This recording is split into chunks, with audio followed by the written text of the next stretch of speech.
أجمعين. سؤال فقهي، يقول السائل: هل يجوز تقليد بعض الحيوانات بأصواتها وأشكالها وحركاتها؟ واحد يقلد الحيوان، الأسد ولا الحصان ولا أي حيوان كان، بصوته وبحركته وبشكله.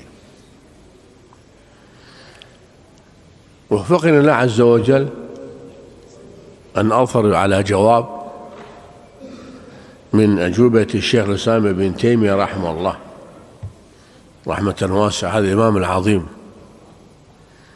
أجاب جوابا شافيا في مجموع الفتاوي 20/256. يقول الشيخ الإسلام ابن تيمية: التشبه بالبهائم من الأمور المذمومة، مذموم منهي عنه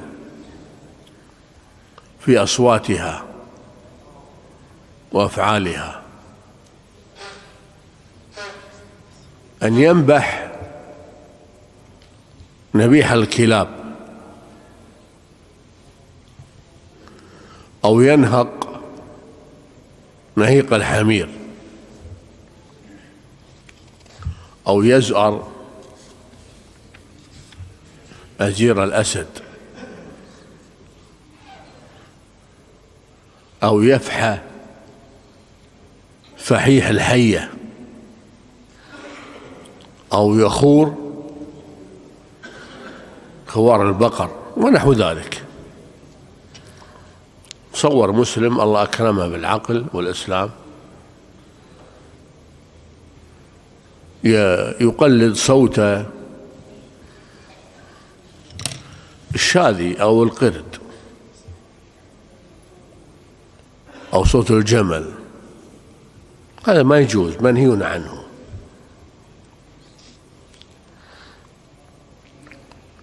الشيخ سامي يقول رحمه الله: نحن قررنا، أنا يقول قررت في اقتضاء صراط المستقيم، هذا له كتاب حافل من أحسن كتب الشيخ ابن تيمية في التشبه، في تحريم التشبه باليهود والنصارى والمجوس والروس. اسمه اقتضاء صراط المستقيم مخالفة أصحاب الجحيم. اقتضاء صراط المستقيم مخالفة أصحاب الجحيم. الشيخ الألباني يقول، أذكر أنا ما أدري كنت عنده ما أدري، يقول ما أجملها من عنوان. الشيخ الألباني يقول ما أجملها من عنوان، عنوان جميل: اقتضاء صراط المستقيم مخالفة أصحاب الجحيم. ذكرنا في هذا الكتاب نهي الشارع عن التشبه بالآدميين الذين من جنسهم ناقص كالكلب وبالأعاجم. أهل الكتاب ممكن تتشبه بأهل الكتاب، هذا ما يجوز، لأن هذا الكتاب ساقط عند الله.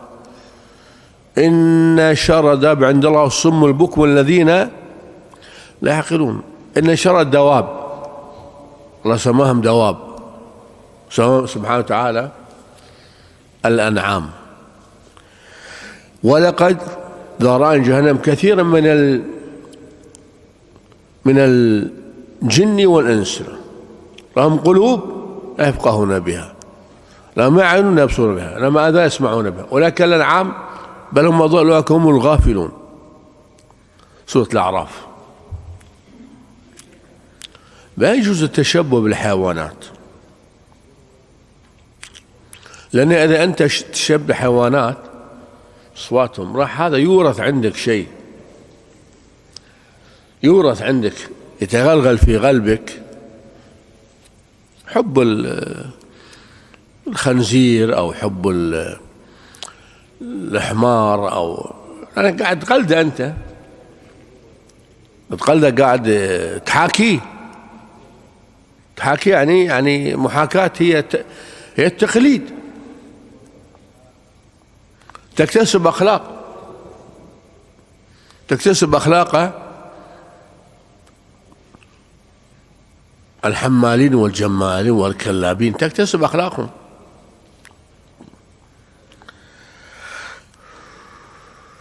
فلا يجوز أن تشبه المسلم الطاهر الزكي بحيوانات.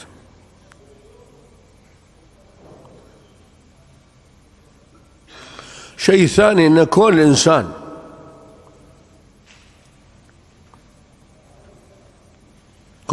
يعني أحيانا مثل البهائم، كما قلنا في آيات الأعراف: ونظر جهنم كثيرا من الجن والإنس لهم قلوب لا يفقهون بها ولهم أعين لا يبصرون بها ولهم آذان لا يسمعون بها أولئك كالأنعام بل هم أضل أولئك هم الغافلون. الأنعام، سورة الأعراف، عفوا الأعراف 179.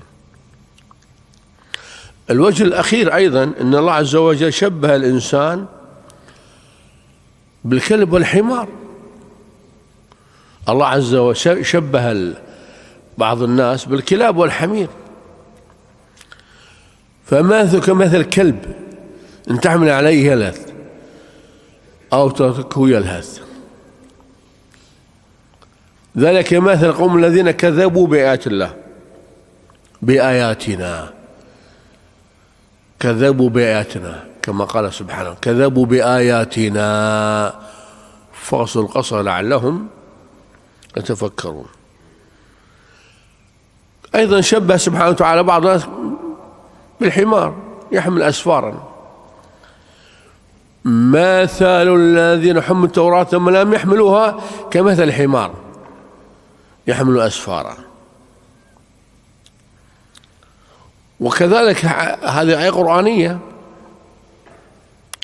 ثم لم يحملوها كمثل الحمار يحمل أسفار. أيضا شبه الرسول صلى الله عليه وسلم بعض الناس اللي يرجع في هبته.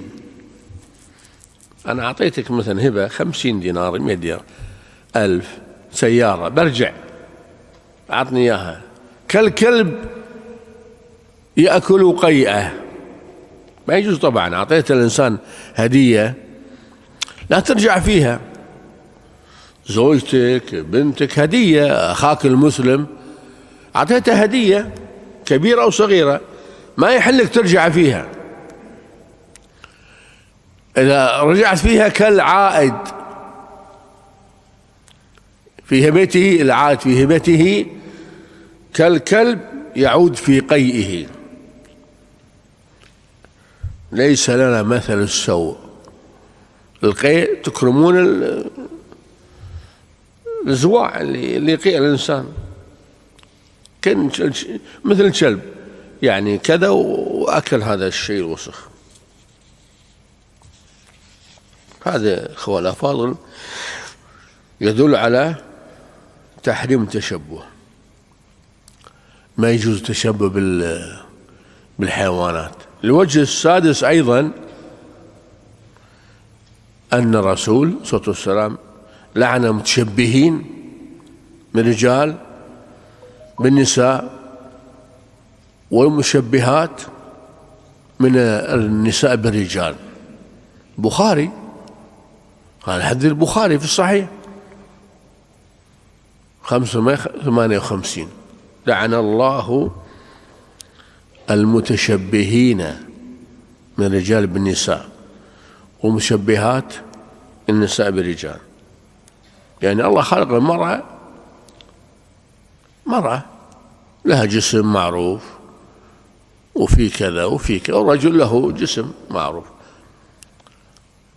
أنت تقوم تتشبه بالمرأة تحط لك شيء على صدرك كذي، ها، تحط لك شعر وتتغنج وتتعكف، ها، تتمايل مثل المرأة طبيعتها، المرأة من طبيعتها انها تتمايل، يعني هذا الله خلقها سبحانه معذورة.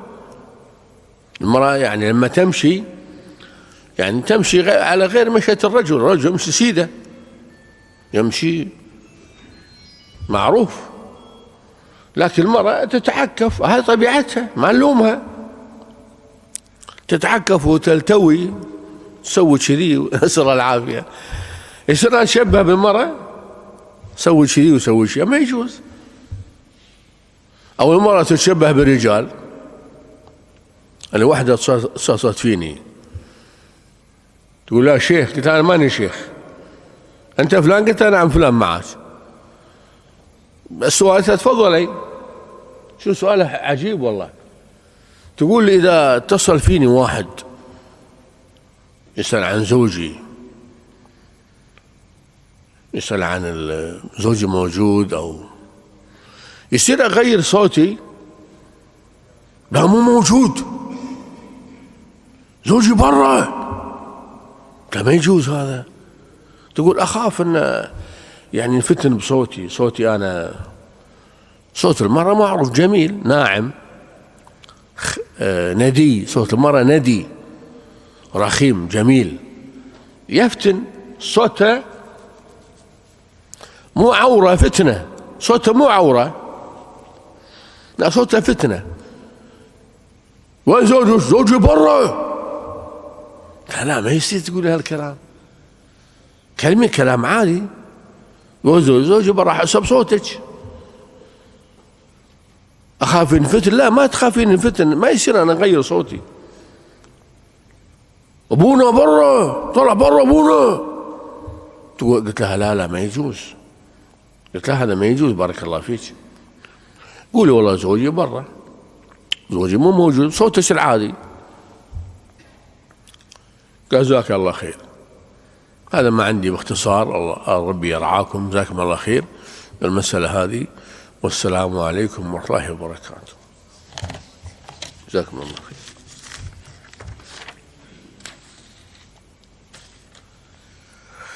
أبو الحبيب حياك الله، شو صحتك؟